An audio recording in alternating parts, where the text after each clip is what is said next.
Hello dear students, welcome to the next lecture of Econ 1 to 2, that is microeconomics and macroeconomics.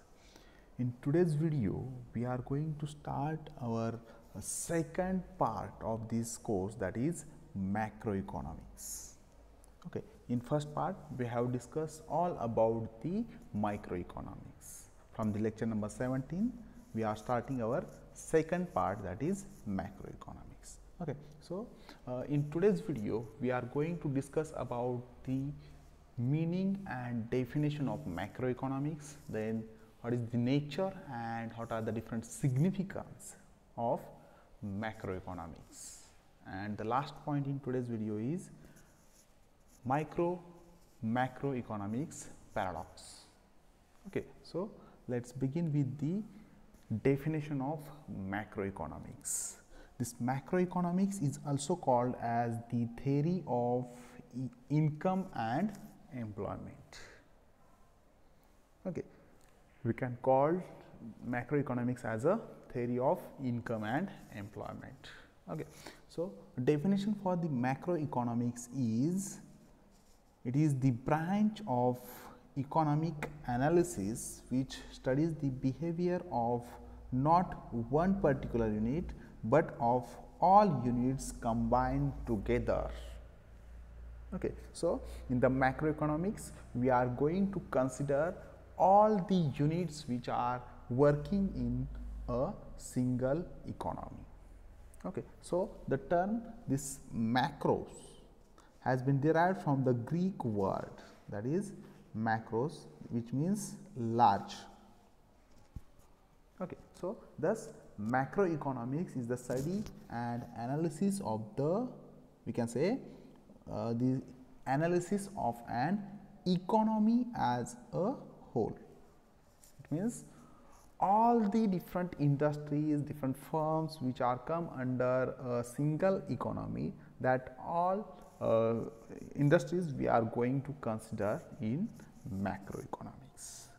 Okay, so in recent years we are going to thank here to the late Lord Keynes, who increasing attention has been given to the analysis of economic system as a whole.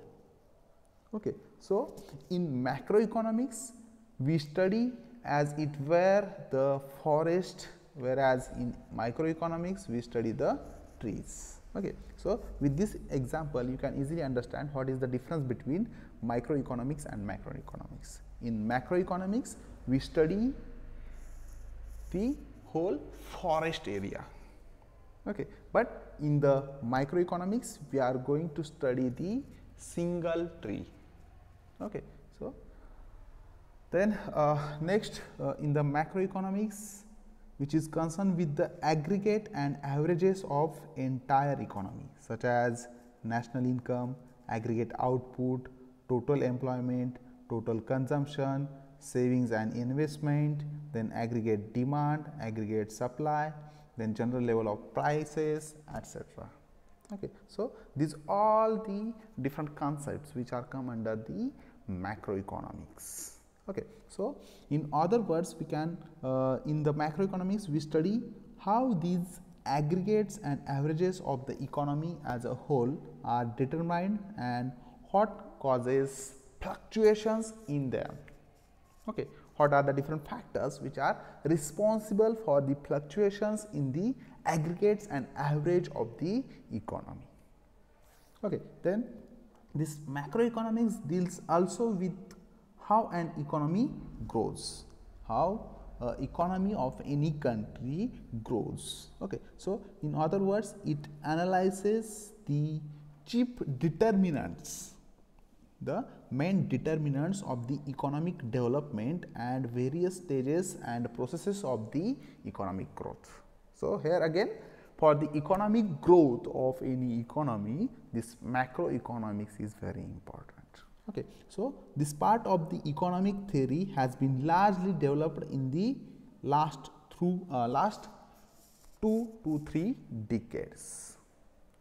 Okay, so then next part, which is related to the nature of macroeconomics, in which we are going to again discuss in detail what are the different aspects that we are going to study in the macroeconomics. So, this macroeconomics is study of aggregates and averages covering the entire economy, such as total employment, national income, national output, national total investment, then total consumption, total saving, aggregate supply, aggregate demand, and general price level, then wage level and cost structures. Okay. So, these all the aspects which are considered in the economy that are come under the macroeconomics. In other words, it is the aggregate economics which examines the interrelations among the various aggregates, their determination and the causes of fluctuations in them, that we have discussed in the meaning of macroeconomics. Okay. So, thus in the words of Professor Ackley, he says that the macroeconomics deals with the economic affairs in the large. It concerns the overall dimensions of the economic life. Okay. Then further he said, or further, this macroeconomics is also known as the theory of income and employment, or simply the income analysis. Okay. So, it is concerned with the problem of unemployment, then economic fluctuations, inflation and deflation, then international trade, economic growth. These all aspects again come under the macroeconomics. Okay. Then it is the study of the causes of unemployment, why the unemployment is happen in any particular economy, and the various determinants of employment, and through which we can understand what are the different determinants of the employment. Okay. So, again next, this macroeconomics in the field of business cycle. So, it concerns itself with the effect of investment on the total output, then total income and aggregate employment. Okay. So, again in the business cycle, this macroeconomics is very important, in which how the total investment is affect on the total output, the total income and aggregate employment. Okay. Then in the monetary sphere, when we consider a monetary sphere of any economy, so in that it studies the effect of total quantity of money on the general price level, how the total quantity of money is going to affect on the general price level, that we are going to discuss in the macroeconomics. Okay. Then what about the international trade? When we are going to international trade, the problems of balance of payments and the foreign aid fall with the purview of macroeconomic analysis. So, again in case of the international trade, while we are going to calculate the balance of payment, that is BOP, okay, at that time this macroeconomic theories or macroeconomics analysis is very important.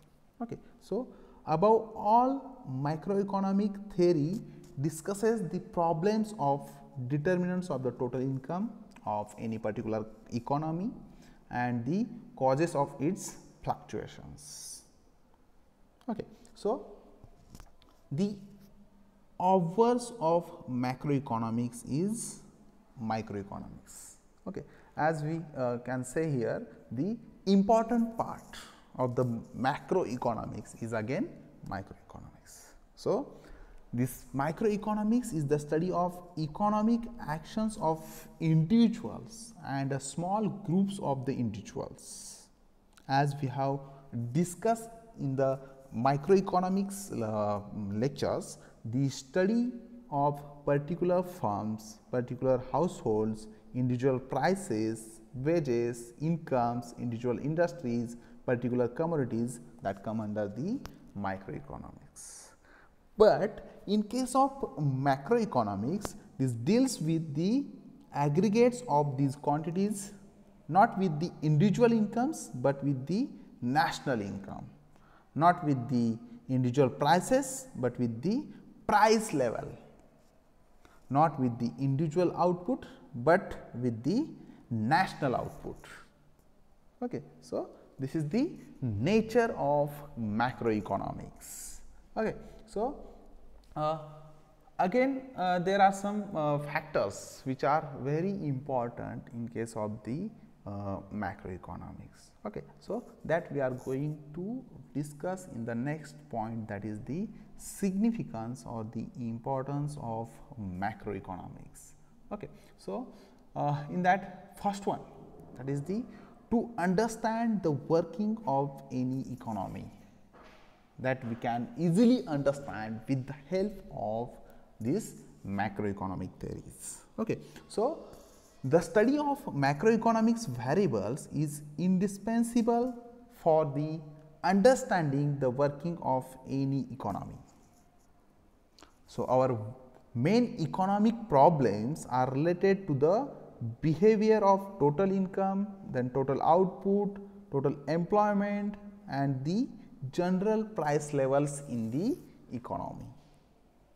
Okay. And when we study these factors, that is total income, total output, total employment and the general price level of any economy, then with these aspects we can easily understand the working of the economy. Okay. So, these variables are statistically measurable, therefore, facilitating the possibility of analyzing the effects on the functioning of the economy. Okay. So, as Timbers observed, the macroeconomics concepts helps in the making the elimination process understandable and transparent. Okay. Here we can take an example. One may not agree on the best method of measuring different prices, but the general price level is helpful in the understanding the nature of any economy. Okay. That is why this is the importance of macroeconomics in case of to understand the working of any economy. Okay. Then next significance or the importance of macroeconomics is in the development of different economic policies. Okay. So, at the time of developing the economic policies, the macroeconomic concepts are very important. That is why the macroeconomics is extremely useful from the point of view of economic policy. So, the modern government, especially of the underdeveloped economies, are confronted with the innumerable national problems. Okay. So, they are the problems of overpopulation, then inflation, then BOP, that is balance of payments, and general unproduction. Sorry, general we can say the underproduction. Okay. So, let us see one by one. In that first one is the in general unemployment. So, this macroeconomics, this the Keynesian theory of employment is an exercise in macroeconomics, which is related to, or we can say that which is very important in case of the unemployment in the economy. So, the general level of the employment in an economy depends upon the you can say the effective demand, which in turn depends on the aggregate demand and the aggregate supply functions. Okay. So, this unemployment is thus caused by the deficiency of effective demand, and in order to eliminate it, the effective demand should be raised by increasing total investment, total output, total income and the total consumption. And thus, this macroeconomics has a special significance in studying the causes, then effects and the remedies of the general unemployment.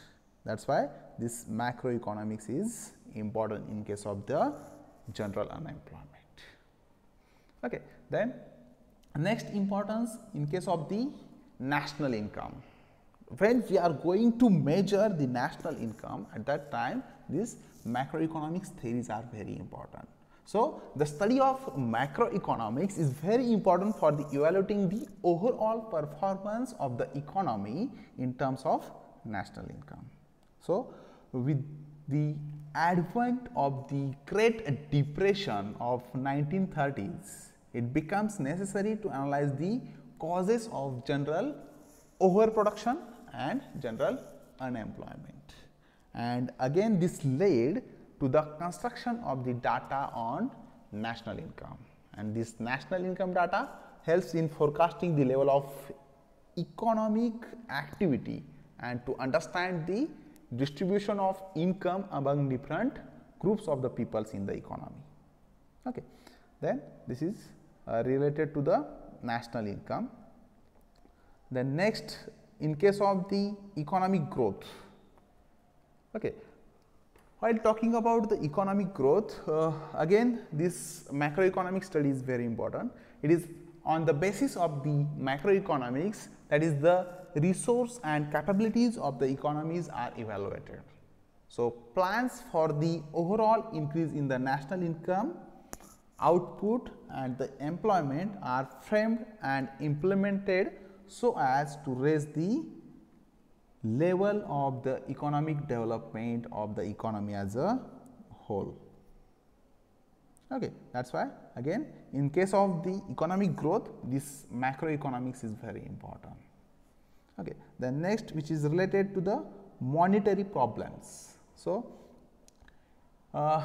it is in terms of the macroeconomics that monetary problems can be analyzed and understood properly. So, the frequent changes in the value of money, inflation or deflation, then affect the economic, these frequent changes in the value of money, inflation and deflation affects the economy diversely. Okay. So, they can be counteracted by adopting the monetary, fiscal and direct control measures for the economy as a whole. That is why again in case of the monetary problems, this macroeconomics is very important. Okay. So, in next economic policies, that is which is related to the business cycles. Okay. So, in case of the business cycle, this macroeconomics is an approach to economic problems started after the Great Depression. Okay. That is why its importance lies in the analyzing the causes of economic fluctuations and in providing remedies through which we can come out from the depression phase of the business cycle. Okay. This is about the economic policies. Then next and last significance or the importance of the macroeconomics is for understanding the behavior of individual unit. Okay. So, in this case, as we have discussing, for understanding the behavior of an individual unit, the study of macroeconomics is, we can call it as a imperative one. Okay. So, demand for individual products depends upon the aggregate demand in economy. Unless the cause of deficiency in aggregate demand are analyzed, it is not possible to understand fully the reasons of fall in demand of the individual products. That is why again the aggregate demand has to be analyzed. Okay. Then the reason for increase in the cost of particular firm or the industry cannot be analyzed without knowing the average cost conditions of the whole economy. That is why again the study of individual units is not possible without the macroeconomics. That is why for understanding the behavior of any individual unit, we have to consider the macroeconomic theories. that is aggregate demand, average cost, average demand, okay, likewise. Okay, so this is all about the significance and importance of the macroeconomics. The next and last point of this today's topic, that is micro and macroeconomics paradox. Okay, so this paradox refers to those truths which seems to be delighting and fruitful at a small level, but are harmful for economy environment when its results are concerned at the level of economy as a whole. That is why these paradox are important here. Okay. This now micro and macroeconomics paradox, those activities that seems to be fruitful in macroeconomics level, but paradox means contradiction. So micro macro paradox is that if the situation is favorable for micro, does not necessarily means it's favorable for, or which is favorable while a study of macroeconomics. Okay, it may be a harmful at macroeconomics level, and that's why the paradox is what is logical at a micro level may not be logical at macro level. Okay, let's take here an example of farmer who produce more potatoes when there is an excess demand for potatoes. It will add to its prosperity. But if all the farmers in the economy produces more potatoes, the aggregate supply will increase, and which causing the prices and the profits to fall.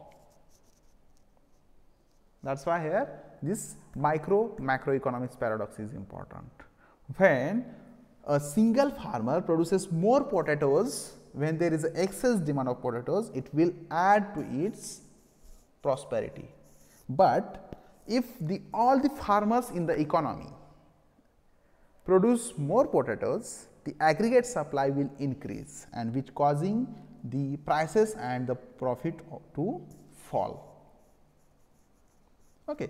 And consequently, the economy will be driven towards falling the income level rather than prosperity. So, when a particular situation is logical at the micro level, but becomes illogical at the macro level, it is known as micro-macro paradox, that is contradiction. Okay. Here we can take another example which is related to the savings. This saving is a virtue at micro level, but if all the peoples in the society start saving, it will lead to fall in demand, fall in investment, fall in production, fall in employment, and fall in economy. So, this is again reverse economy. Okay. That is why whatever the conditions which are logical in the microeconomics or micro level, that are not becomes logical in the macroeconomics. Okay. So, this is all about the macroeconomics. Thank you.